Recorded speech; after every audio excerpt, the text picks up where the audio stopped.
Hello friends, बहुत बहुत स्वागत करती हूँ आपका अपने चैनल डिवाइन ट्यूटोरियल्स पर। दोस्तों, जैसा कि सीटेट की एग्ज़ाम डेट अभी निश्चित नहीं की गई है, लेकिन जो भी डेट आएगी वो बहुत जल्दी आएगी। तो इसलिए आप लोग अपनी पढ़ाई को जारी रखिए। बिल्कुल भी पढ़ाई को कहीं पर भी रोकिए मत, क्योंकि रोकने से जो भी हमारा याद किया हुआ होता है या फिर समझा हुआ होता है वो फिर माइंड में रहता नहीं है। इसलिए आप लोग पढ़ाई को अपनी कंटिन्यू रखिए। तो फ्रेंड्स, जैसा कि मैं आप लोगों को पर्यावरण के 2 सेट दे चुकी हूँ, आज मैं आप लोगों के लिए तीसरा सेट लेकर आई हूँ। तो इसमें जो है सी टेट में जिस तरह के क्वेश्चन पूछे जाते हैं, यानी कि सी टेट में कैसे क्वेश्चंस पूछे जाते हैं। सी टेट में आती है ज़्यादा से ज़्यादा पैडागॉजी, यानी कि यूपी टेट में बहुत ज़्यादा पैडागॉजी नहीं आती है, लेकिन सी टेट में इतने क्वेश्चंस पैडागॉजी से होते हैं कि माइंड में इतना कन्फ्यूज़न रहता है कि इसमें इसका आंसर क्या होना चाहिए। तो पैडागॉजी से रिलेटेड ये 10 क्वेश्चंस आपके लिए बहुत इंपॉर्टेंट हो सकते हैं। तो फ्रेंड्स, अगर वीडियो पसंद आए तो लाइक कीजिए, चैनल को सब्सक्राइब करके बेल आइकन को प्रेस कर लीजिए, जिससे मेरे द्वारा डाले हुए वीडियोस के नोटिफिकेशन आपको समय से मिलते रहें। तो देखिए, पहला हमारा क्वेश्चन है, पर्यावरण अध्ययन की एक कक्षा में शिक्षक विद्यार्थियों से उनकी गर्मी की छुट्टियों में किए गए भ्रमण पर बातचीत कर रहा है। पर्यावरण अध्ययन की एक कक्षा में, ध्यान से सुनिए क्वेश्चन को, उसके बाद उनके ऑप्शंस को ध्यान से सुनिए, फिर आप लोग सोचिए कि इसका आंसर क्या हो सकता है। तो देखिए, पर्यावरण अध्ययन की कक्षा में शिक्षक विद्यार्थियों से उनकी गर्मी की छुट्टियों में किए गए भ्रमण पर बातचीत कर रहा है। क्योंकि तो ऑप्शन देखिए क्या दिए गए हैं इसमें। विद्यार्थियों से प्राप्त सूचनाएं पाठ्यक्रम पूरा करेंगी। जिज्ञासु बच्चे राष्ट्र निर्माण के लिए आवश्यक हैं।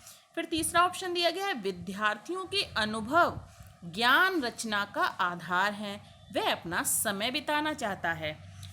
तो फ्रेंड्स देखिए, यानी एक कक्षा है, उसमें शिक्षक विद्यार्थियों से उनकी गर्मी की छुट्टियों में किए गए भ्रमण पर बातचीत कर रहा है। तो इसमें ऑप्शन हमारा हो जाएगा सी वाला, यानी कि विद्यार्थियों के अनुभव तथा ज्ञान रचना का आधार है।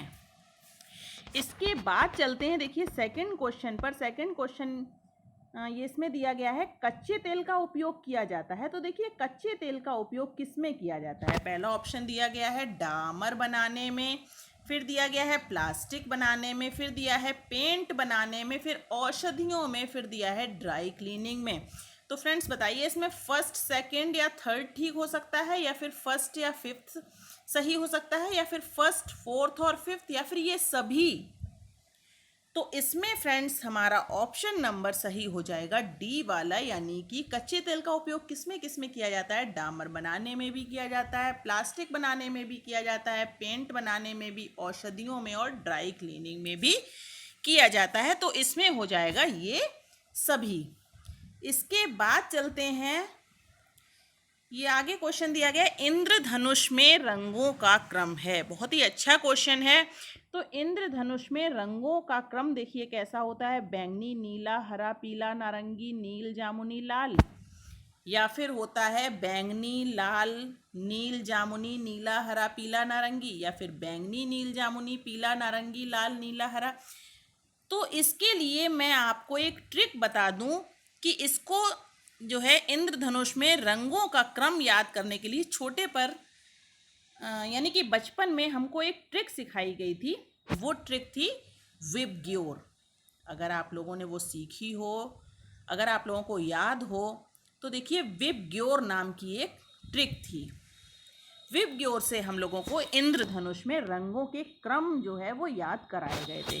तो वी से हमारा हो जाता है वायलेट, आई से हमारा हो जाता है इंडिगो, बी से होता है ब्लू, जी से ग्रीन, और वाई से येलो, ओ से ऑरेंज और आर से रेड। तो ये है हमारा इंद्रधनुष में रंगों का क्रम, यानी कि विबग्योर।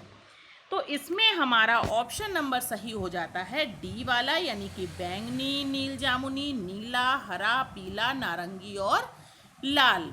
तो ये हमारा क्या होगा, इंद्रधनुष में रंगों का क्रम बिल्कुल सही।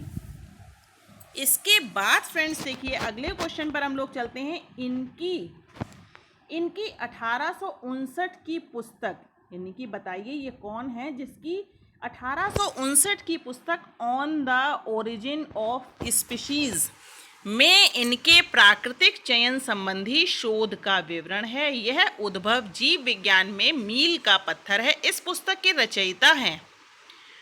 तो फ्रेंड्स बताइए इस पुस्तक के रचयिता कौन है? On the origin of species. तो इसमें हमारा ऑप्शन नंबर सही हो जाता है बी, यानी कि चार्ल्स डार्विन।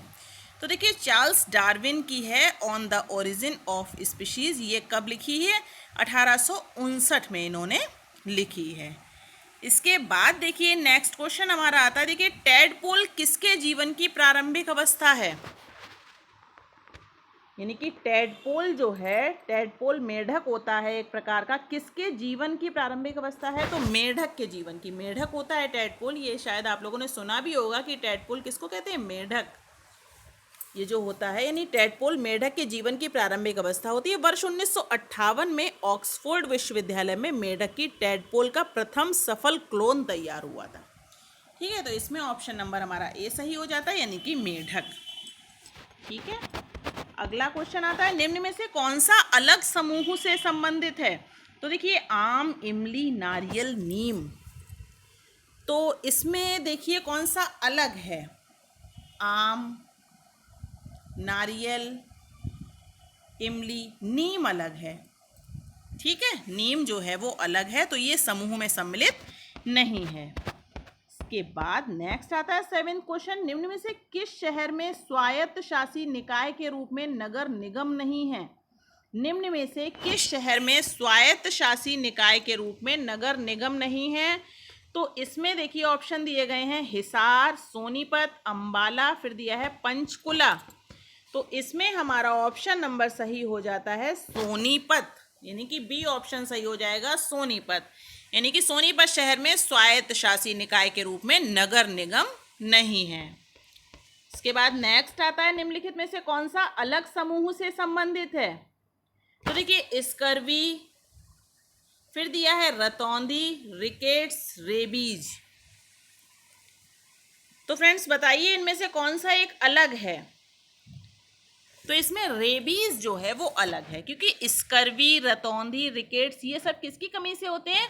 ये फ्रेंड्स होते हैं विटामिन की कमी से। और रेबीज जो होता है वो होता है कुत्ते के काटने से।